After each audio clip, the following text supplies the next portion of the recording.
Una de las cosas que me parecen altamente atractivas, además de inspiradoras y de ejemplares, es cuando uno escucha pensamientos que tienen como motivo principal generar ideas, sobre todo para la superación personal. Y me gusta mucho escuchar podcasts de muchas naturalezas, sobre todo de pensamientos donde quienes los leen o los platican comúnmente pues se inspiran en alguien.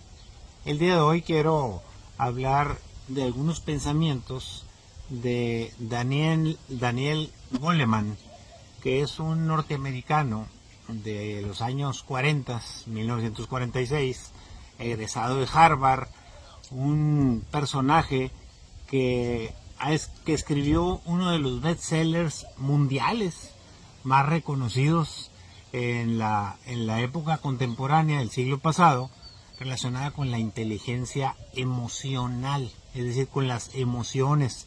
Él escribía en el New York Times y parte de su legado importante es el hecho de la importancia que tienen algunas cosas que se deben o se pueden llevar a cabo para efectos de ejercer liderazgos, ya sea en el sector privado en las empresas o también en las responsabilidades de gobierno.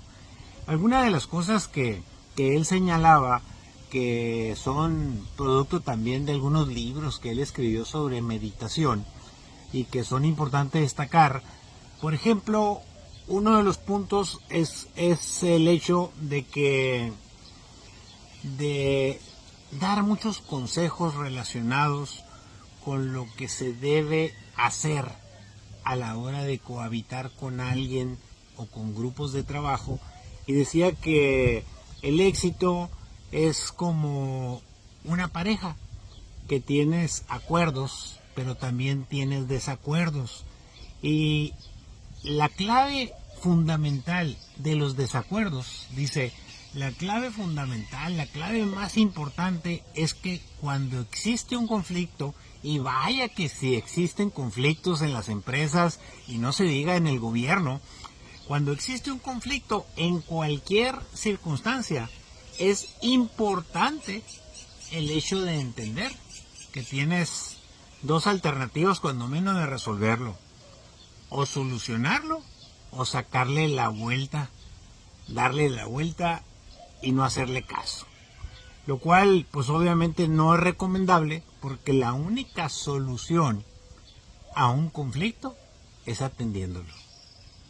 Llegues a lo que llegues, pero eso es importantísimo.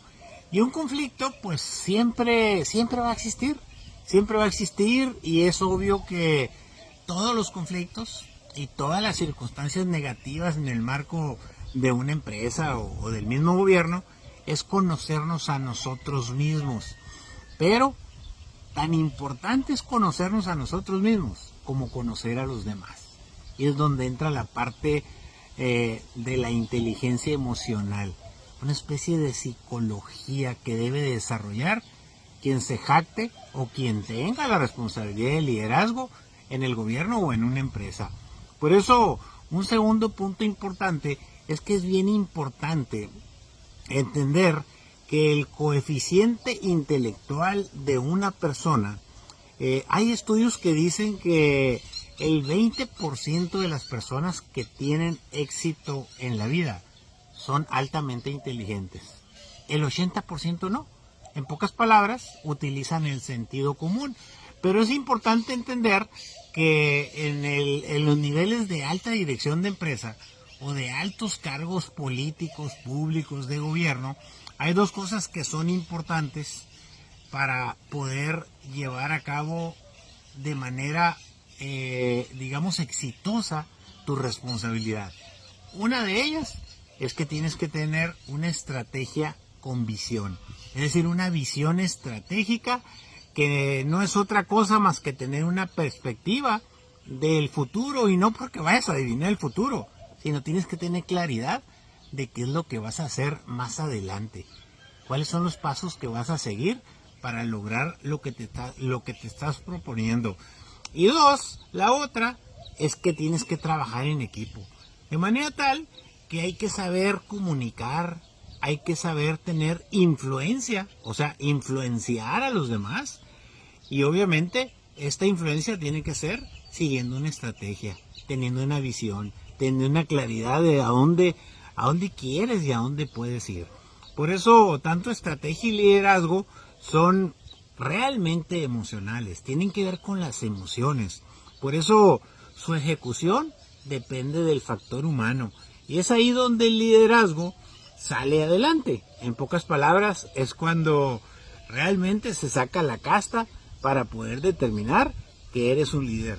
Y liderear, pues es influir, es hacer algo para que las cosas pasen, para que las cosas sucedan, para que los demás hagan lo que tienen que hacer en equipo y poder lograr resultados que sean realmente interesantes, atractivos y que te lleven al cumplimiento de objetivos y metas. Por eso el dominar, el liderazgo es un acto de dominar a la gente. En pocas palabras, es un arte de convencer a la gente para que haga lo que tenga que hacer para lograr sus objetivos en una empresa o en el gobierno. Por eso hay que dominar las emociones. Entonces, si tú quieres dominar a la gente, primero te tienes que dominar a ti mismo. De manera tal que si dejamos que las emociones nos dominen a nosotros, entonces no vamos a poder gobernar ni siquiera nuestra propia vida. De manera tal que mucho menos vamos a gobernar una empresa o vamos a gobernar a una ciudad o a un estado o a un país. Por eso es vital, clave, conocerte a ti mismo. Por eso es muy importante que cualquier persona que se jacte de ser líder no debe de autoengañarse. No debe de equivocarse a la hora de confesarse con él mismo frente al espejo, viéndose a la cara, diciendo quién soy, a dónde voy, qué es lo que quiero. De manera que el primer paso, como todo en la vida, es aceptar las cosas, aceptar la realidad, aceptar la autocrítica y una vez más evitar, por más difícil que sea, el autoengaño. Es a lo que se llama la autoconciencia. Por eso las personas inteligentes, las personas inteligentes tienen que entender que no todas las conversaciones en política o en el liderazgo de un negocio son sencillas. La mayoría de las conversaciones, cuando tienen que ver con conflictos y con problemas, son difíciles, son complejas. Por eso se tiene que aprender a escuchar, tienes que asimilar, tienes que entender la psicología de las personas con las que estás tratando para ver qué piensan. Y en el peor de los casos, se tienen que tomar decisiones conjuntas con los equipos de trabajo. Pero ya le comentaré en la siguiente parte los siguientes ingredientes que tienen que ver con el liderazgo de la inteligencia emocional.